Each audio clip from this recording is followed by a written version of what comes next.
Good morning my dear student. तो आज हम देंगे एक्सरसाइज 5.3 के क्वेश्चन और साथ में मैं आप लोगों के लिए 2-4 और एक्स्ट्रा क्वेश्चन भी लेके आऊँ। इनको भी आप ज़रूर प्रैक्टिस कीजिएगा। तो 5.3 का फर्स्ट क्वेश्चन है, find the sum of the following AP. मतलब जैसे 2, 7, 12 है ना हमारा, तो इसका हमें सम पता करना है अप टू 10 टर्म्स, यानी कि S10 हमें पता करना है, ठीक है। और इसमें S12 हमें पता करना है, इसमें S11 हमें पता करना है, इसमें S100 हमें पता करना है। तो मैं इसमें से आपको एक ये वाला और एक ये वाला, ये दो क्वेश्चन करवाता हूँ, थर्ड और फोर्थ वाला, ठीक है। बाकी आप लोग खुद ही कर लेंगे, ईजी है।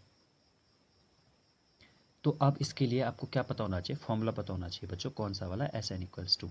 तो S N equals to formula होता है, कौन सा वाला होता है, N upon two A plus N minus one into D, N minus one into D. या तो ये वाला होता है या तो ये वाला होता है, S N equals to N upon two A plus A plus A N, ठीक है। बाद में जब ए एन की वैल्यू होंगे तो आ तो ये वाला जाएगा, बट शॉर्टकट के लिए अलग भी होता है। तो देखते हैं, अगर मैं थर्ड वाले को देखूँ तो इसमें बच्चों 100 टर्म्स तक कहा गया है। तो 100 टर्म्स तक अगर बोला है मुझसे, तो मैं S100 निकालूंगा। तो S100 निकालने के लिए मुझे, अगर मैं ये वाला फॉर्म लगाता हूँ, ठीक है, तो A100 भी तो चाहिए। तो A100 कैसे निकलेगा, A प्लस 100 माइनस वन यानी कि 99D। अब A पता होना चाहिए, 0.6 प्लस 99, अब D। तो इसमें से अगर इसे माइनस करेंगे तो 1.1 आ रहा है, ठीक है। तो हम क्या करेंगे, अब हम इसी को आगे बनाते हैं। देखिए, ये हुआ 0.6 और ये हुआ 9,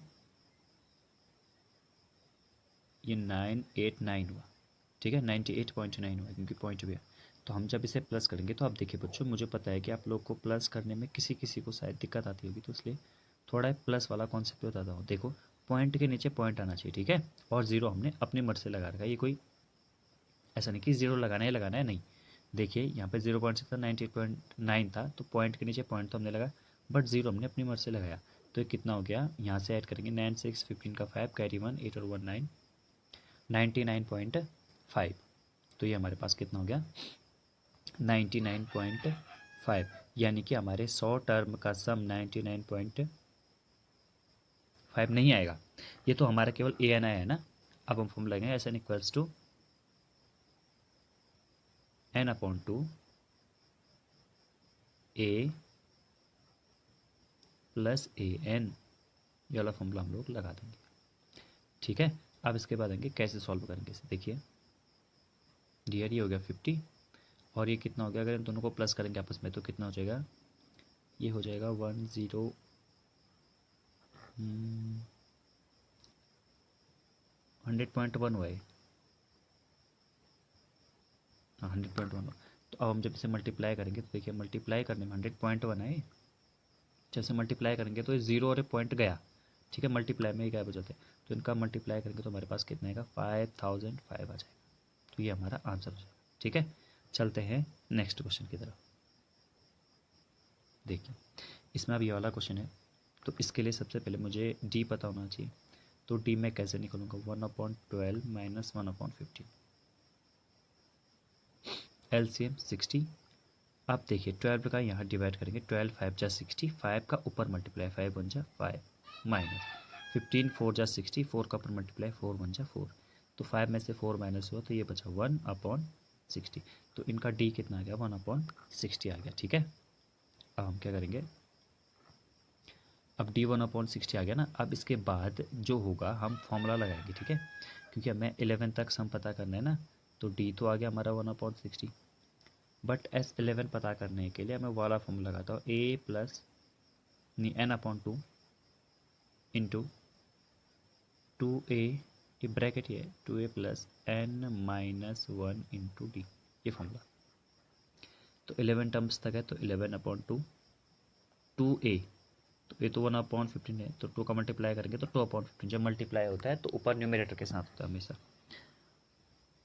plus 11 minus 1 that is 10, 10 into D. According to BODMAS rule पहले हम ये सॉल्व करेंगे।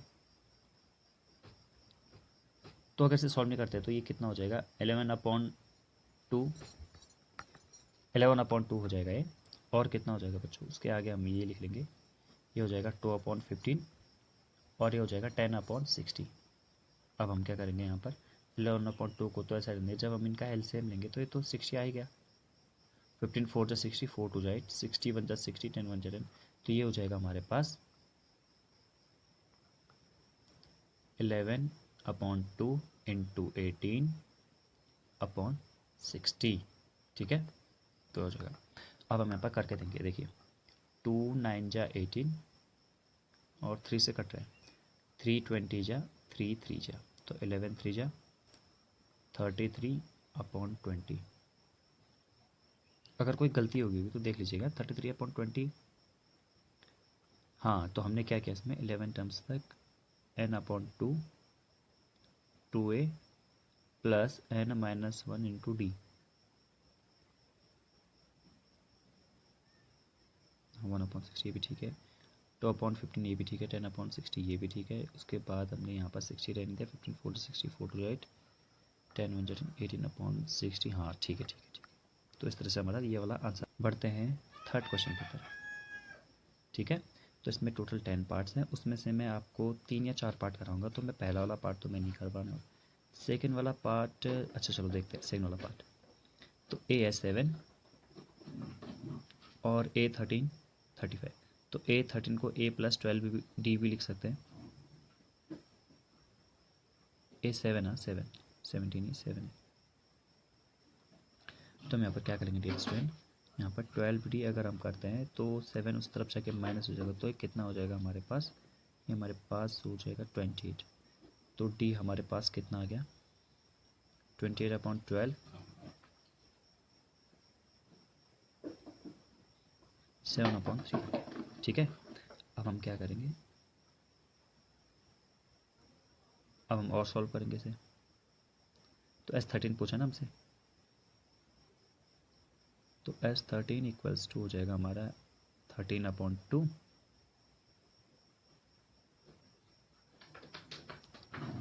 2a plus n-1 into D, 3 4 जा 12, ये क्या हो जाएगा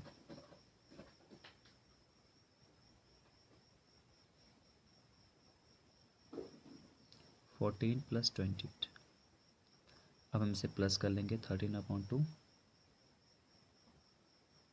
इतना यहाँ से कैंसिल आउट हो जाएगा 21। 13 का टेबल, 13 1 जा 13 का 3 कैरी 1, 13 2 जा 26 और 1 27, 273 इसका आंसर आया। बढ़ते हैं नेक्स्ट क्वेश्चन पे। देखिए अब ये फोर्थ वाला फिफ्थ वाला से देखिए, सब सारे के सारे क्वेश्चन एक ही जैसे हैं। ठीक है, हो सकता है किसी में आपको थोड़ा टाइम ज़्यादा लगेगा, बट आप करने की कोशिश करना और आई होप कि आप लोग कर लोगे। ठीक है, तो मुझे ये 10th वाला क्वेश्चन बनाता हूँ मैं केवल। तो यहाँ पर L है ये, तो मतलब AN ही हुआ। S14 there are total 9 terms है, 9 टर्म्स है, तो A9 की ही वैल्यू है 20। ठीक है, और S9 ही हुआ है 144। तो हमें क्या निकालना है, A निकालना है। तो A निकालने के लिए हमारे पास क्या तरीका है, देखिए यहाँ पर ये वाला तरीका आ जाएगा। S9 ये क्या होगा, SN equals to n/2 A plus AN। ठीक है, यहाँ पर इतना आ गया, और फिर यहाँ पर इसे क्रॉस मल्टीप्लाई करेंगे तो कितना हो जाएगा 144 का 2 के साथ 288 इक्वल्स टू 9 A प्लस 28। फिर आगे बढ़ेंगे 9 + 28, तो 9 से कट रहा है, हाँ जी कट रहा है, 39 3 जा 27, 9 2 7 32 बार कटा। तो यहाँ से A की वैल्यू कितनी आएगी बच्चों, A की वैल्यू 32 और प्लस ये 28 चले जाएगा उधर। अच्छा प्लस का होगा कि माइनस का होगा, एक मिनट चलो देख लेते हैं तो। अच्छा प्लस का है तो उसका मतलब है माइनस का होगा। तो A की वैल्यू कितनी आएगी यहाँ पर 4 आएगी, बस हो गया हमारा काम। ठीक है, चलते हैं नेक्स्ट क्वेश्चन की तरफ। देखिए how many terms of the AP must be taken to sum of 636। तो हमें नहीं पता है कितने टर्म्स लेने हैं, तो SN हुआ 636। ठीक है, अब A हमें पता है, SN इक्वल्स टू क्या होता है, SN equals to n/2 2a plus n-1 into D. अब डी की वैल्यू कितनी आ जाएगी, यहाँ पर अगर सॉल्व करेंगे फोर्थ वाले क्वेश्चन में तो डी की वैल्यू आ जाएगी 8। और ये कितना था डियर, ये 636 था। हम यहाँ पर क्रॉस मल्टीप्लाई करेंगे, इस पूरे को हम 1 मानेंगे ऊपर पे, 2 को यहाँ, तो इससे मल्टीप्लाई करेंगे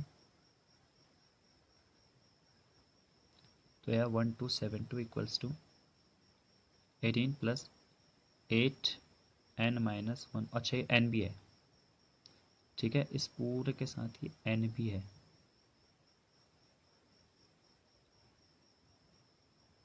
एट लिख दिया मैंने, n भी है, ठीक है। तो चलो यहाँ पर अच्छे से लिख लेते हैं, 1272 के साथ n भी है, तो इस n का अंदर मल्टीप्लाई कर लिया 18n प्लस 8n, और बाहर का n 8n स्क्वायर, फिर है -8 तो -8n, ठीक है। तो यहाँ पर क्या होगा 8n स्क्वायर प्लस 10n और -1272।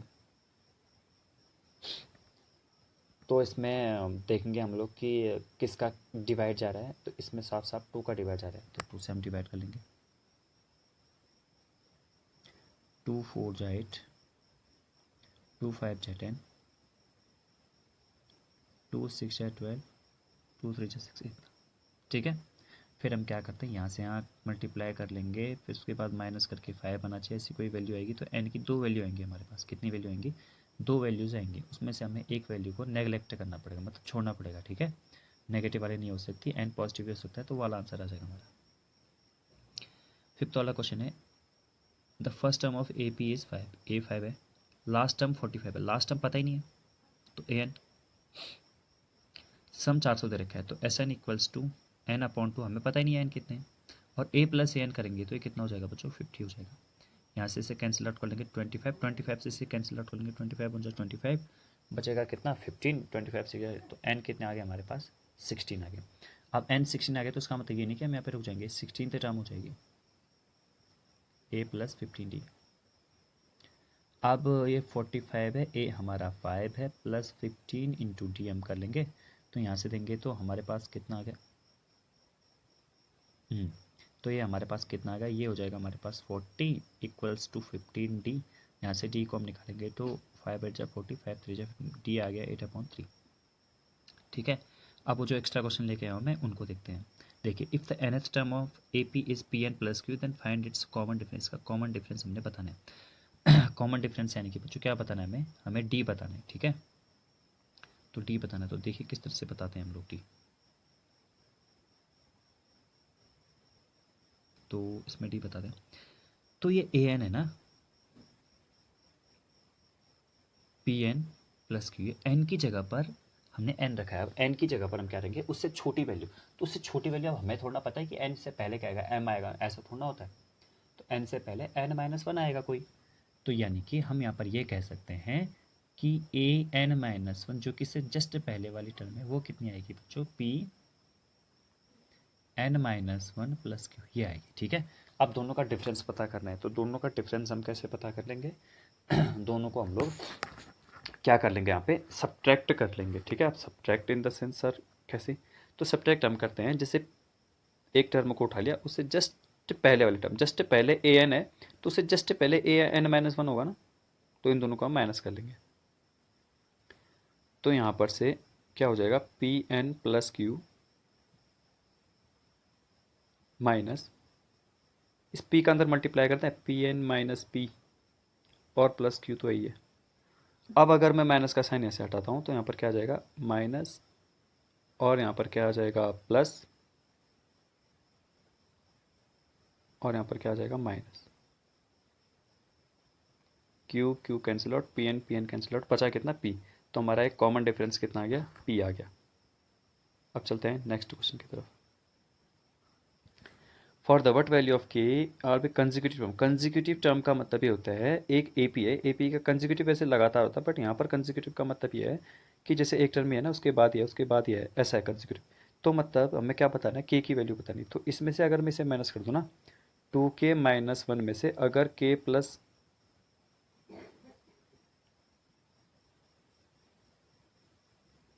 दोबारा लिखते हैं,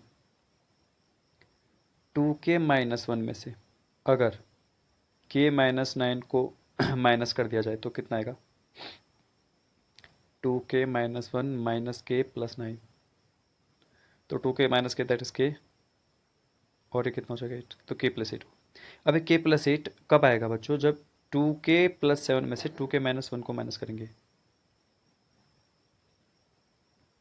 तो 2k प्लस 7 में से हम माइनस करेंगे, 2k माइनस 1 को माइनस करना था ना हमने, बट ब्रैकेट लगाएंगे, तो क्या हो जाएगा 2k माइनस 1। अब बाद में जब ब्रैकेट को ओपन ही करना है हमने, तो ये क्या हो जाएगा हमारा -2k प्लस 1, और आना कितना चाहिए, आना हमारा k प्लस 8 चाहिए। तो यहाँ पर से अगर देखें तो 2k कैंसिल आउट हो गया, 7 में से, अच्छा 7 और प्लस 1 है ना, ये तो प्लस हो गया, तो 7 प्लस 1 8, तो k प्लस 8 इक्वल्स टू 8, तो k की वैल्यू कितनी आ जाएगी हमारी 0। k आ रही है यहाँ पे, आई होप सो कि ऐसे आई। k की वैल्यू अगर 0 लेंगे तो ये हो जाएगा 9, 9, फिर हो जाएगा हमारे पास -1, फिर हो जाएगा हमारे पास 7। नहीं नहीं नहीं, तो कहीं ना कहीं कुछ ना कुछ थोड़ी बहुत गड़बड़ हो रही है, ठीक है। इस क्वेश्चन को आप लोग खुद देख लीजिए, करने का तरीका मैंने आपको बता दिया, वो आप लोग खुद करेंगे फिर कि किस तरह से हो रहा है करके, ठीक है ना। तो यहाँ पर जैसे मैंने आपको ये बता दिया ना कि इन दोनों को सब्ट्रैक्ट करेंगे तो कुछ आएगा, इन दोनों को यानी कि इन दोनों को, और उसके बाद जो भी आएगा मेरा, इन दोनों को सब्ट्रैक्ट करके भी वही आना चाहिए, तो वहाँ से के की वैल्यू आ जाएगी आपका, ठीक है। अब ये वाला क्वेश्चन है, find the sum of the sum given below. अच्छा उससे पहले ये वाला क्वेश्चन था एक,